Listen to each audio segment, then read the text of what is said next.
अस्सलाम वालेकुम students, welcome back again. मैं मोहम्मद वकास हूँ, your chemistry teacher, and this is your channel MWS chemistry, and you are going to study about states of matter, and we will study in this challenging and most difficult chapter, liquids and solids। लेकिन मुझे पूरा यकीन है कि अगर आप पूरे chapter पे ये मेरी वीडियोस देखते रहेंगे तो फिर ये चैप्टर आपको बेहतर तरीके से, बल्कि बहुत अच्छे तरीके से समझ भी आएगा और आप इसकी एग्ज़ाम के लिए तैयारी बहुत अच्छे से कर भी पाओगे। I'm pretty sure that after watching my all videos on this chapter, you will definitely able, yes, for your exams and for your, yes, better preparation. Liquids and solids.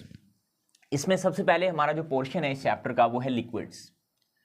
So liquids, gases and solids, यही तीन matter की states हैं जिनके साथ ज़्यादा हम familiar रहते हैं। चौथी प्लाज्मा है, इसके बाद लिक्विड क्रिस्टल भी हो सकते हैं। बहरहाल लिक्विड्स के प्रॉपर्टीज़, फिजिकल प्रॉपर्टीज़ को आप गैसेस वाले चैप्टर में पढ़ के आ चुके हैं। They have definite volume but do not have definite shape. Intermolecular forces इसमें सॉलिड से वीक होती हैं लेकिन गैसेस से ज़्यादा स्ट्रॉन्ग होती हैं, ठीक है। और ये आपको पता है इनमें स्पेसेस ना होने के बराबर होती हैं, मॉलिक्यूल्स की मोशन रैंडम होती है, इनको हम कंप्रेस नहीं कर सकते। ये सारा कुछ आपको बहुत अच्छे से ऑलरेडी पता है। अच्छा, यहाँ पे जो हमारा पहला क्वेश्चन होगा उसमें हम कवर करेंगे difference between inter and intra molecular forces. यानी हमारा जो पहला, ये मैं जल्दी कवर करने की कोशिश करूंगा, डिफरेंस बिटवीन, फिर हम आज के लेक्चर में देखेंगे डाइपोल फोर्सेस क्या होती हैं एंड डिबाई फोर्सेस क्या होती हैं। Difference between inter molecular and intra molecular forces and intra molecular forces, ठीक है। ये हमने अभी सबसे पहले इनको डिफरेंशिएट करना है। ये हमारा क्वेश्चन है, इस चैप्टर का आगाज हम करेंगे ही यहां से, ठीक है। तो सबसे पहले हम देख लेते हैं इंटरमॉलिक्यूलर फोर्सेस क्या होती हैं।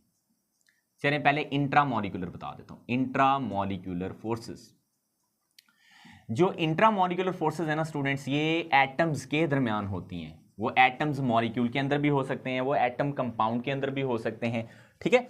यानी एटम्स के अंदर, यानी एटम से एटम की जो फोर्स होती है, यानी एक एटम है और फिर दूसरा एक एटम है, उसके दरमियान जो बॉन्ड बना होता है ना, उसी को हम इंट्रामॉलिक्यूलर फोर्स कहते हैं। कोवलेंट बॉन्ड भी हो सकता है, आयोनिक बॉन्ड भी हो सकता है, कोऑर्डिनेट कोवलेंट बॉन्ड भी हो सकता है। यानी the forces of attraction which are present between the atoms, the forces of attraction which are present between the atoms are called intramolecular forces। अच्छा, ये जो मॉलिक्यूलर इंट्रामॉलिक्यूलर जो फोर्सेस होती, इंट्रा का मतलब होता है अपने अंदर ही। जैसे मैं कहूं I am intrapersonal, so it means मैं अपनी जात के बारे में सोचता हूं, I don't care about any other person, ठीक है। अगर मैं बोलूं I am the interpersonal, so it means मैं दूसरों के मामलात में भी इंटरफेयर करता हूं, मुझे उनकी भी फिक्र है, मुझे फैमिली की भी फिक्र है, मुझे दूसरे लोगों की भी फिक्र है, तो I will be called interpersonal, okay. So जब हम कहते हैं ना इंट्रा, इसका मतलब ये एटम की एटम से है, एक ही मॉलिक्यूल के अपने ही अंदर है, ये एक ही कंपाउंड के अपने अंदर है, उसको दूसरों के साथ कोई कंसर्न लेना देना नहीं है। ये निस्बतन स्ट्रॉन्ग फोर्स होती है, कंपैरेटिवली ये क्या होती है, स्ट्रॉन्ग फोर्स होती है, याद रखना। और जो केमिकल प्रॉपर्टीज हैं या केमिकल जो बिहेवियर हैं हमारे कंपाउंड के या हमारे सब्सटेंसेस के, वो इसी से ही जस्टिफाई होते हैं, केमिकल बिहेवियर्स, ठीक है। समझ आ रही है आपको। और इसमें जो वैलेंस इलेक्ट्रॉन होते हैं ना, वो डायरेक्टली इन्वॉल्व होते हैं, वैलेंस इलेक्ट्रॉन्स डायरेक्टली इन्वॉल्व, क्योंकि ये बनती ही तब हैं जब वैलेंस इलेक्ट्रॉन इसमें हिस्सा लेते हैं, ठीक हो गया। ये बातें मैं आपको शॉर्ट करके बता रहा हूं, आपने इसको पूरा करके लिखना है। इसके बाद इसमें आपके पास जो बॉन्ड इस तरह के होते हैं, जैसे आयोनिक बॉन्ड है, ये इसकी एग्जांपल है। आयोनिक बॉन्ड, कोवलेंट बॉन्ड है ना, कोऑर्डिनेट कोवलेंट बॉन्ड वगैरह वगैरह। ये मेटेलिक बॉन्ड भी आ जाता है इसमें, covalent bond, coordinate covalent bond, जिसको हम डेटिव कोवलेंट बॉन्ड भी कहते हैं, coordinate covalent bond. I really hope कि ये बातें आपको समझ आ रही होंगी और इसमें मेटेलिक बॉन्ड भी आ जाएगा, सही है। सो मेटेलिक बॉन्ड जो है वो अभी इतना इजी नहीं होता उसको समझना। बहरहाल मतलब मैं आपसे बोलूं कि मेरे पास H और Cl है, अब ये एक एटम है और ये एक एटम है, ये जो हमारे पास दोनों के दरमियान फोर्स है ना, ये जो कि यहाँ पे कोवलेंट बॉन्ड है Cb कोवलेंट बॉन्ड, इसी को हम इंट्रामोलिकुलर फोर्स बोलते हैं। This is called intramolecular force. उम्मीद है कि ये बात आपको समझ आ गई होगी, है ना? ठीक है। इसी तरह फॉर एग्जांपल हम Na और Cl के दरमियान जो इलेक्ट्रोस्टैटिक फोर्स ऑफ अट्रैक्शन देखते हैं, ये NaCl, तो इसको भी बेसिकली, हालांकि ये मॉलिक्यूल नहीं है NaCl, लेकिन इसके दरमियान यहाँ पे जो दोनों के दरमियान एक अट्रैक्टिव फोर्स है जिसने इनको जोड़ा हुआ है, यानी कि आयोनिक बॉन्ड, वो भी हमारे पास इंट्रामोलिकुलर फोर्स ही होती है। अब हम दूसरी तरफ आते हैं। दूसरी जो हमारी टाइप की फोर्सेज होती हैं उनको हम बोलते हैं इंटरमोलिकुलर फोर्सेज, जिसपे आगे हमारा लिक्विड का काफी पोर्शन कवर भी होना है। इंटरमोलिकुलर फोर्सेज, पेपर में ये क्वेश्चन आ जाता है कि आप दोनों में डिफरेंशिएट करो, तो फिर हमें पता नहीं होता कि दोनों में क्या बेसिक डिफरेंसेस हैं। ठीक है, अब देखें ना, ये जो मैंने इंट्रामोलिकुलर, इसमें वैलेंस इलेक्ट्रॉन जो है वो इन्वॉल्व हुए हैं, उन्होंने बॉन्ड बनाया है, तो ये काफी स्ट्रॉन्ग बॉन्ड रहता है। ठीक है, केमिकल प्रॉपर्टीज, फिर केमिकल बिहेवियर से चेंज होते हैं मॉलिक्यूल्स के। अच्छा, ये जो इंटरमोलिकुलर फोर्सेज है ना, ये एक मॉलिक्यूल की दूसरे मॉलिक्यूल के साथ होती है, यानी मॉलिक्यूल की मॉलिक्यूल के साथ फोर्स को हम बोलते हैं। और इसको आपने फुल लाइन से डिनोट नहीं करना, डॉटेड से करना है, क्योंकि ये वीक फोर्स होती है, ये इतनी स्ट्रॉन्ग फोर्स नहीं होती, ये निस्बतन वीक फोर्सेस होती हैं, वीक फोर्सेस। उसकी वजह ये है कि इसमें वैलेंस इलेक्ट्रॉन डायरेक्टली इन्वॉल्व होते ही नहीं है। इलेक्ट्रोनेगेटिविटी डिफरेंसेस की वजह से जो पार्शियल पॉजिटिव या नेगेटिव चार्जेस आते हैं, उनकी वजह से ये अट्रैक्टिव फोर्सेस जो हैं वो बिल्डअप होती हैं, या इलेक्ट्रॉन्स के थोड़े बहुत इंटरेक्शन की वजह से, यानी डायरेक्ट इन्वॉल्वमेंट इलेक्ट्रॉन की उस तरह से नहीं होती जिस तरह से बॉन्ड्स के अंदर होती है। तो valence electron do not directly involve, valence electron do not directly involve. ठीक है, तो ये पॉइंट भी आपने इसमें याद रखना है, इनमें वैलेंस इलेक्ट्रॉन डायरेक्टली इन्वॉल्व नहीं होते। फिर और मैंने यहाँ पे क्या लिखा है, इनकी यहाँ केमिकल, तो फिजिकल प्रॉपर्टीज यहाँ पे मैटर करती हैं, केमिकल प्रॉपर्टीज उधर चेंज होती हैं। ये जो इंटरमोलिकुलर फोर्सेज हैं, ये इनकी वजह से फिजिकल प्रॉपर्टीज जो हैं वो चेंज होती हैं, अफेक्ट होती हैं। ठीक है, अफेक्टेड किससे? इंटरमोलिकुलर फोर्सेज से। एग्जांपल इसकी हैं, हमने सारी पढ़नी है। डाइपोल फोर्सेस होंगी, ये हमारी एग्जांपल में है। डिबाई फोर्सेस होंगी, जिनको हम डाइपोल इंड्यूस्ड डाइपोल फोर्सेस भी कहते हैं। अभी मैं शॉर्टकट चलें, डिबाई लिख देता हूं, अभी आपको याद करने में भी प्रॉब्लम होगी। फिर हमारे पास लंडन डिस्पर्शन फोर्सेस होती हैं, है ना, ये सारी हम एग्जांपल दे रहे हैं। लंडन डिस्पर्शन को हम instantaneous dipole induced dipole forces भी कहते हैं। तो लंडन फोर्सेस अभी मैं शॉर्टकट करके लिख देता हूँ। अच्छा, हाइड्रोजन बॉन्डिंग होगी, one of the special type of dipole forces. ये सारा कुछ हम यहाँ पे पढ़ेंगे इसी चैनल में, MWS केमिस्ट्री में। तो यहाँ तक अगर आपको चीज़ें समझ आ रही हैं, अच्छी लग रही हैं, तो ये आप वीडियो को लाइक भी कर सकते हैं, इसके पैसे नहीं होते, फ्री ऑफ कॉस्ट होता है लाइक करना। ओके, सो अब इसमें एग्जांपल देख लें। मसलन मैं ये एक HCl का मॉलिक्यूल लेती, ये मैंने एक HCl का मॉलिक्यूल लिया, एक HCl का मैं और मॉलिक्यूल लेता हूँ यहाँ। तो due to electronegativity difference between hydrogen and chlorine पे पार्शियल नेगेटिव चार्ज होगा, हाइड्रोजन पे पार्शियल पॉजिटिव, इसी तरह यहाँ पे भी और यहाँ। तो ये देखें, अब ये दोनों मॉलिक्यूल जब करीब आएंगे तो ये आपस में एक वीक इंटरेक्शन क्रिएट कर लेंगे। इस इंटरेक्शन का नाम है डाइपोल फोर्स। अब ये जो फोर्स है, इसी को हम बोलते हैं इंटरमॉलिक्यूलर फोर्स, यानी एक मॉलिक्यूल की, ये एक मॉलिक्यूल है और ये वाला दूसरा मॉलिक्यूल है, तो एक मॉलिक्यूल की दूसरे मॉलिक्यूल के साथ जो फोर्स का नाम है उसको हम बोलते हैं inter molecular force. I really hope ये आपको डिफरेंस जो है वो इंटर और इंट्रा मॉलिक्यूलर फोर्स वाला ये समझ आ गया है। आगे बढ़ते हैं हम, इतनी देर में आप इसका ले लें, क्या कहते हैं हम इसको, स्क्रीनशॉट, ताकि अगर आपको ये बाद में प्रॉब्लम करती हैं, चीज़ें देखने में समझ नहीं आती, तो आप दोबारा से वो स्क्रीनशॉट देख सकते हैं। तो मैं इसको करता हूँ इरेज, फिर हम आगे बढ़ते हैं और देखते हैं कि डाइपोल फोर्सेस क्या होती हैं और ये कैसे बिल्डअप होती है। अब आपको क्लियर हो जाना चाहिए कि इंटर और इंट्रा मॉलिक्यूलर फोर्सेस में बेसिक डिफरेंस होता क्या है। ठीक है, चलिए जी। तो लिक्विड्स में हम सबसे पहले डिस्कस करने जा रहे हैं डाइपोल फोर्सेस को। तो ये लॉन्ग में भी आ सकता है आपको क्वेश्चन, लेकिन कम आता है डाइपोल फोर्सेस लॉन्ग में। इसमें से ज़्यादातर शॉर्ट बनते हैं या MCQs बन सकते हैं। बहरहाल पहले हम देखते हैं डाइपोल फोर्सेस होती क्या हैं। देखें, ये दोनों पोलर मॉलिक्यूल के दरमियान होती है, ये पहला पॉइंट आपने याद रखना है। दोनों पोलर मॉलिक्यूल की, जारी बात है, मॉलिक्यूल की हम पढ़ इंटर मॉलिक्यूलर फोर्सेस रहे हैं ना, ये हम सारा क्या पढ़ रहे हैं, इंटर मॉलिक्यूलर फोर्सेस के बारे में। तो ये मॉलिक्यूल टू मॉलिक्यूल होंगी, एक तो ये बात तो बिल्कुल क्लियर कट है। ठीक है, तो डाइपोल डाइपोल फोर्सेस क्या होंगी? डाइपोल डाइपोल फोर्सेस में एक पोलर मॉलिक्यूल दूसरे पोलर मॉलिक्यूल को अपनी तरफ अट्रैक्ट करेगा।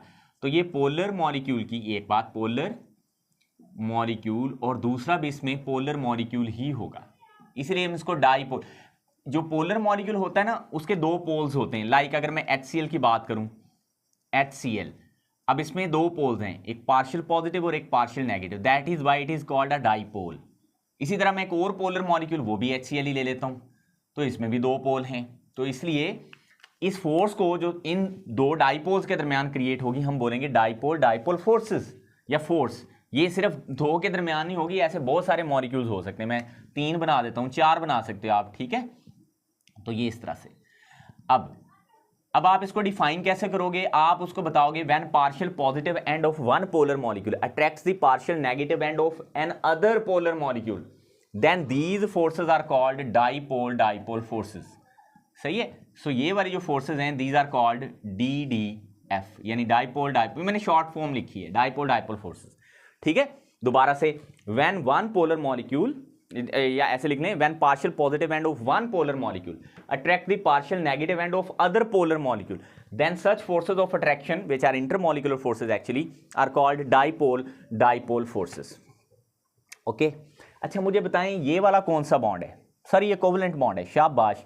ये कौन सा है? सर ये भी कोवलेंट है, ये भी कोवलेंट है। तो ये तीनों कोवलेंट बॉन्ड है जो यहाँ पे शो हो रहे हैं, और ये दोनों डाइपोल डाइपोल फोर्सेस यहाँ पे शो हुई हैं। ये ऐसे ही आगे भी एक्सटेंसिवली होंगी, आगे एक्सटेंड होंगी ये चीज़ें। बहरहाल हम यहाँ इतना ही बना पाए हैं। अब अगर मैं पूछूं आपसे कि ये कितने स्ट्रॉन्ग फोर्सेस हैं, तो वो मैं पहले बता चुका आपको वीडियो के शुरू में कि ये वीक फोर्सेस होती हैं, ये वाली डाइपोल डाइपोल फोर्सेस। और ये जो कोवलेंट बॉन्ड है, ये वाला बॉन्ड तो यहाँ पे कोवलेंट बॉन्ड है ना, this is the covalent bond CB, और ये भी कोवलेंट बॉन्ड है, और ये वाला भी एक कोवलेंट बॉन्ड है यहाँ पे। सही है, चलो इसको मैं शो नहीं करता। अगर मैं कहूँ फॉर एग्जाम्पल, लेट अज्यूम, मैं बच्चों को ऐसे समझाने की कोशिश करता हूँ, आपको भी ऐसे समझा देता हूँ। लेट्स सपोज मेरे ना 2 स्टूडेंट्स हैं, एक का नाम है कोवलेंट बॉन्ड, एक का नाम है डाइपोल डाइपोल फोर्स, ठीक है। तो ये जो कोवलेंट बॉन्ड है ना, ये मेरा बहुत अच्छा स्टूडेंट है। क्यों बहुत अच्छा स्टूडेंट है? क्योंकि ये 100 में से 100 मार्क्स लेता है, ये बड़ा अच्छा है। 100 में से 100, लेट अज्यूम अगर ये 100 में से 100 लेता है तो ये बहुत नालायक है, ये सिर्फ 1/100 लेता है नंबर। यानी कहने का ये मतलब है कि जो हमारे पास कोवलेंट बॉन्ड है, वो अगर 100% इफेक्टिव मान लिया जाए, तो ये कोवलेंट बॉन्ड के कंपैरिजन में सिर्फ 1% इफेक्टिव है। इतनी कमजोर फोर्सेस हैं, only 1% effective as compare to covalent bond, ठीक है। तो कोवलेंट बॉन्ड के कंपैरिजन में ये सिर्फ 1% इफेक्टिव होती हैं। कौन भला? Dipole dipole forces. ये तो मैंने लिखा ही नहीं, ठीक है। ये पॉइंट भी आपने याद रखना है। अच्छा, और इसमें क्या याद रखना है वो मैं आपको बताता हूं। देखो, ये वाली फोर्सेस जितनी ज्यादा स्ट्रॉन्ग होंगी तो फिजिकल प्रॉपर्टीज उतनी ज्यादा स्ट्रॉन्ग होंगी, मतलब मेल्टिंग, बॉइलिंग पॉइंट्स वगैरह वगैरह। तो डाइपोल डाइपोल फोर्सेस जो हैं, डाइपोल डाइपोल फोर्सेस, इनका डायरेक्ट रिलेशन है मेल्टिंग पॉइंट से, बॉइलिंग पॉइंट से, हीट ऑफ वेपोराइजेशन से। हीट ऑफ वेपोराइजेशन क्या होती है सर?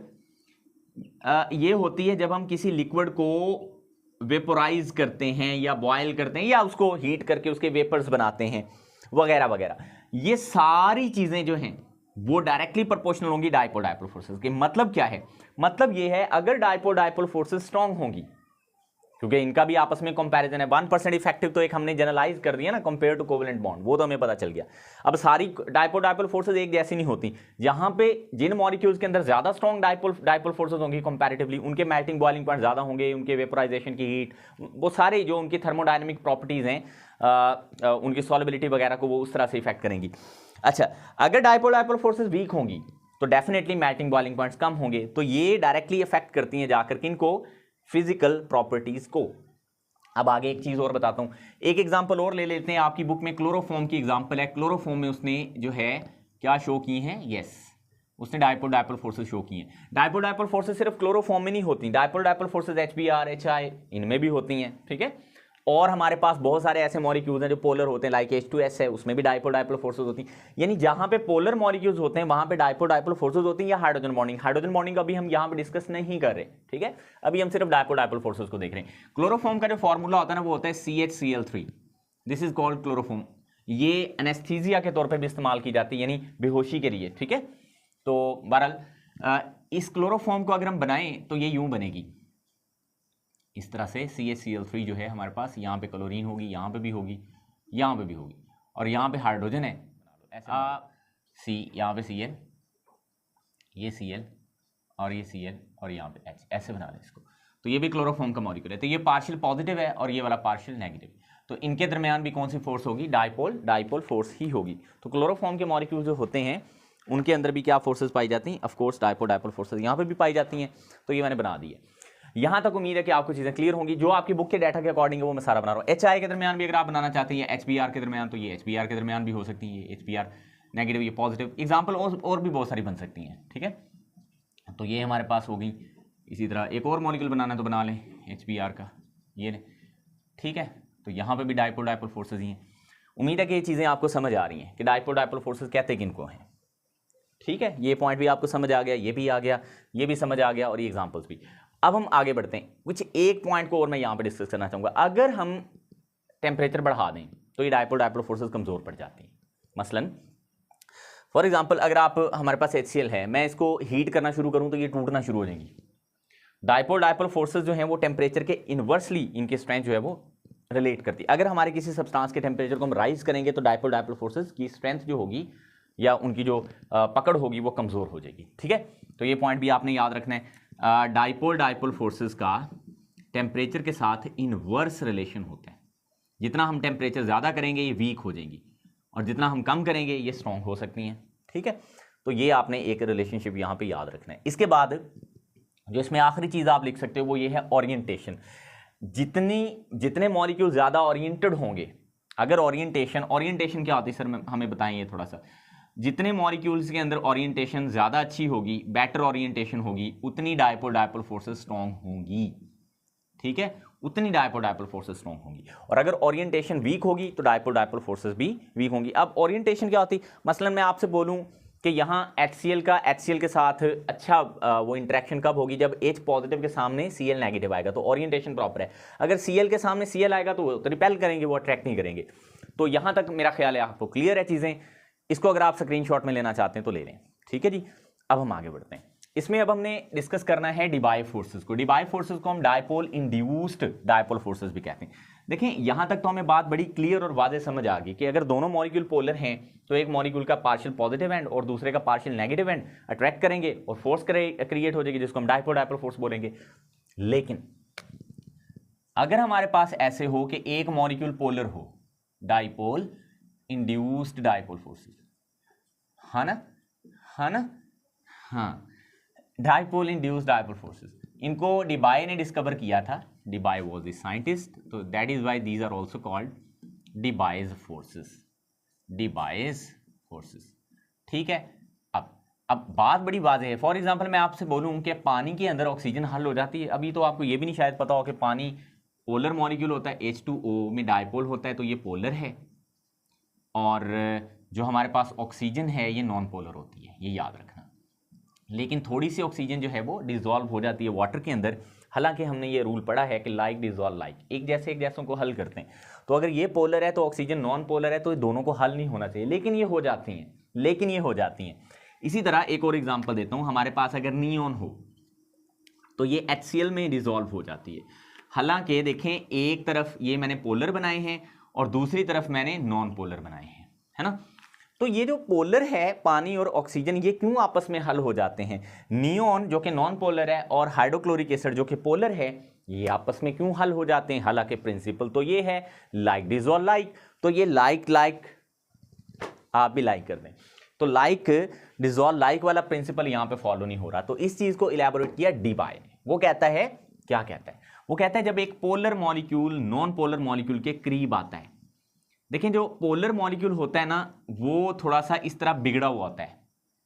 उन स्टूडेंट्स की तरह जो पढ़ते नहीं है सारा साल, उनकी तरह बिगड़ा हुआ होता है। तो ये मैंने बनाया है पोलर मॉलिक्यूल, ये वाला, पोलर मॉलिक्यूल। सही है, ये आप समझ लो पानी का मॉलिक्यूल है या HCl का है। और ये है हमारा नॉन पोलर मॉलिक्यूल। जो नॉन पोलर मॉलिक्यूल होता है ना, वो बड़ा ही सिमेट्रिकल होता है, स्फीयर की तरह, यानी उसमें चार्ज इक्वली डिस्ट्रीब्यूट हुआ होता है, और इसमें चार्ज अनइक्वल डिस्ट्रीब्यूट है। पोलर मॉलिक्यूल में एक तरफ पॉजिटिव चार्ज ज्यादा और एक तरफ नेगेटिव चार्ज ज्यादा है। होता क्या है, जब एक पोलर मॉलिक्यूल के करीब ये नॉन पोलर इस तरह का मॉलिक्यूल आता है, मसलन आप ये समझो कि नियॉन जो कि नॉन पोलर मॉलिक्यूल है वो एक पोलर मॉलिक्यूल HCl के करीब जाएगा। सपोज कर लो, मैं सपोज कर लेता हूं कि ये हमारा HCl का मॉलिक्यूल है और ये हमारा नियॉन का मॉलिक्यूल है, ठीक है। तो जब एक पोलर मॉलिक्यूल के करीब नॉन पोलर मॉलिक्यूल आता है तो अक्सर आपने पढ़ा होगा खरबूजे को देके खरबूजा रंग पकड़ता है। जैसी बैठक वैसी सोहबत, है ना, जहां बैठोगे जिनके साथ बैठोगे वैसे हो जाओगे। साधुओं में बैठोगे तो साधु बन जाओगे। सर ये साधु क्या होते हैं? अच्छे लोगों को कहते हैं। और मेरे जैसे नालायकों में बैठोगे तो नालायक बन जाओगे। तो इसलिए अच्छे लोगों में बैठने से हम अच्छे बन जाते हैं।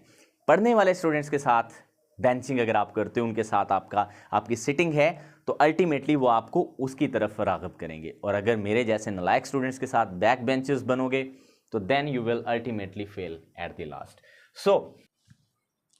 तो इसमें ये देखें, अच्छा हम इसमें ऐसे ज़्यादा लिख लें तो ज़्यादा बेटर होगा। जिस तरफ इलेक्ट्रॉन ज़्यादा हैं वो थोड़ा मोटा करके बड़ा करके बना दें, और जिस तरफ न्यूक्लियस है उसको आप इस तरह से बनाएं। इसी ये परमानेंट पोलर मॉलिक्यूल है, परमानेंट, ठीक है, यानी ये मुस्तकिल तौर पे जो है परमानेंटली क्या है, पोलर है। और ये पोलर नहीं था, लेकिन ये अपना क्या करेगा, ये इसका जो पार्शियल पॉजिटिव एंड है पोलर मॉलिक्यूल का, नॉन पोलर के मूविंग इलेक्ट्रॉन को अपनी तरफ अट्रैक्ट करेगा, अपनी तरफ खींचेगा। जब वो उसकी तरफ आएंगे तो ये भी बिगड़ जाएगा, ये बिगड़ के ऐसा हो जाएगा, ऐसा।